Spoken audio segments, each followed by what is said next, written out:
ఆయన తెలుసుకోవాల్సింది ఒక్కటే, ఈరోజు జగన్మోహన్ రెడ్డి గారు ఈ రాష్ట్రాన్ని నువ్వు అప్పుల్లో ముంచేసి వెళ్ళినా, రాష్ట్రాన్ని విడగొట్టినా, జగన్మోహన్ రెడ్డి ముఖ్యమంత్రి చేసింది చంద్రబాబు నాయుడు గారే, నేను మంత్రిని చేసింది కూడా చంద్రబాబు నాయుడు గారే. మెదడు మోకాళ్ళు పెట్టుకుని మాట్లాడతావేమో కదా.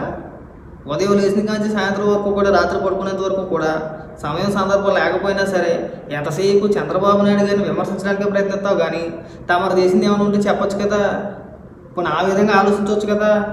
ఇక మేము వచ్చిన తర్వాత తిరగతీసామని, ఇది పొడిసేమా అని చెప్పేసి అని మాట్లాడితే చంద్రబాబు నాయుడు గారు ఇక మైకు కొట్టడం కనబడితే సరిపోద్ది. ఇంక చంద్రబాబు నాయుడు గారి జపం తప్పితే నువ్వు చేసింది ఏమన్నా ఉందా?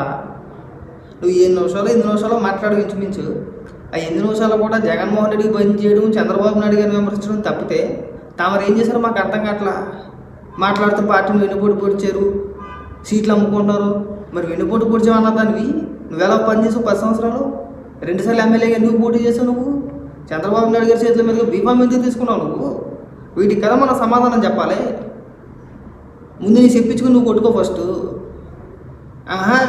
అవన్నీ జరగవు. మనం ఏ పార్టీలో ఉంటే ఆ పార్టీకి బంద్ చేయాలి. ఈరోజు గుర్తుకొచ్చినాయి నీకు అవన్నీ కూడా. నీ గురించి మాట్లాడడానికి మాకే సిగ్గేస్తుంది. ప్రతిసారి నీ గురించి ఏం మాట్లాడతావు లేకపోతే ఒక్కొక్కసారి తెలుసా, అంత చండాలంగా అంత సిరాగ్గా మాట్లాడతావు. రాష్ట్రం నిలబొట్టిందంటే చంద్రబాబు నాయుడు గారు అంట.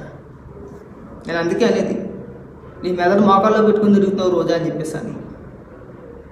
అప్పులు గొప్ప చేశారు, ఎందుకు రిలీజ్ చేయలేదు మరి శ్వేతపత్రం? ఒక వైట్ పేపర్ రిలీజ్ చేసుకుంటే అయిపోయింది కదా. అప్పుడే మీరు అధికారులకు రాగానే ఇగో రాష్ట్ర అప్పులు ఎంత చంద్రబాబు నాయుడు గారు నేను అప్పులు చేశాడని చెప్పేసి అని.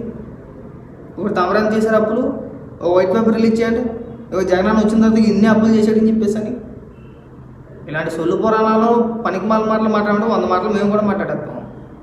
వినేవాళ్ళు చూస్తూ ఉంటారు కదా, జనం అయితే ఉన్నారు కదా. ఎవరు చెప్పేది ఏంటంటే అందరికీ అర్థమవుతుంది. వాళ్ళ దగ్గర పెట్టుకుని మాట్లాడు.